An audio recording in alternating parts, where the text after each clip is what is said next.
November the 20th. It's the first snowfall. Winter has arrived early.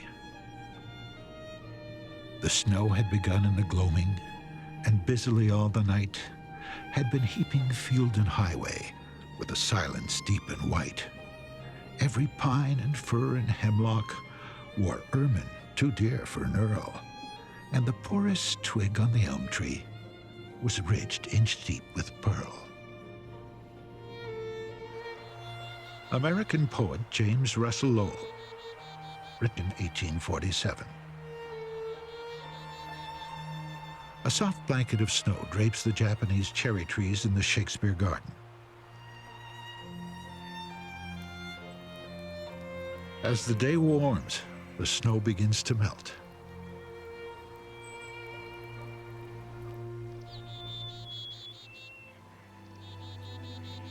Stanley Park Pavilion is open for business, and a curious visitor pays her respects to the Harding Monument.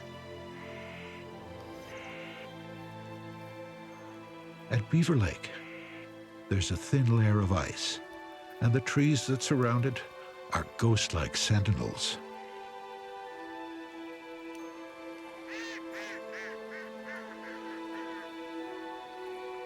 The ducks have found a part of the lake that's ice-free. They huddle together and are almost invisible in the frozen water lilies. Perhaps these birds should have flown south, but then again, snow never really lasts that long in Vancouver.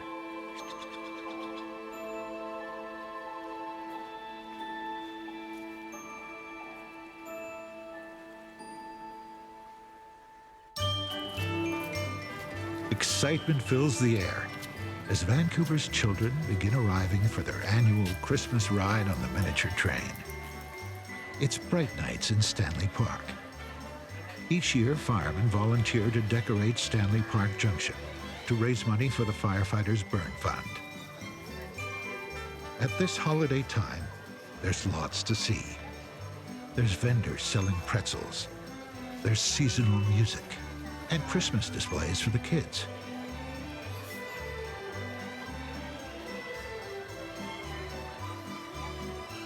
Don't forget to visit Santa in his workshop to give him your Christmas list. There are 2 trains running tonight, and the wait isn't long.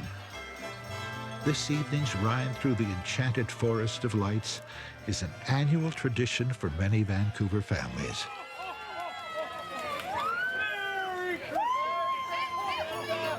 All aboard! The Christmas train is leaving the station.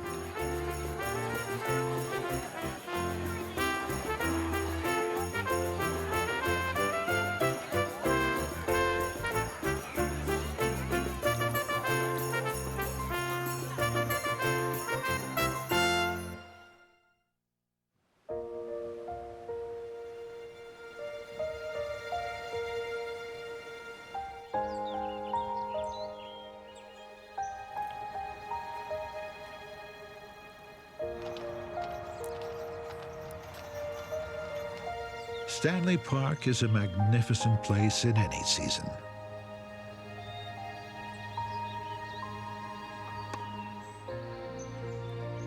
It's cherished by its citizens and visitors from around the world.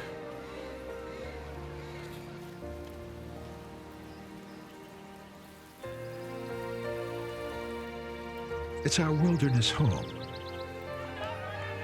our playground, and a reflection of how we view our relationship with Vancouver.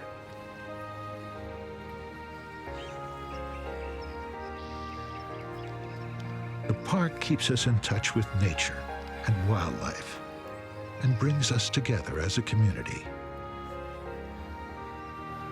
In the words of Lord Stanley, we continue to dedicate the park to the use and enjoyment of people of all colors, creeds, and customs for all time.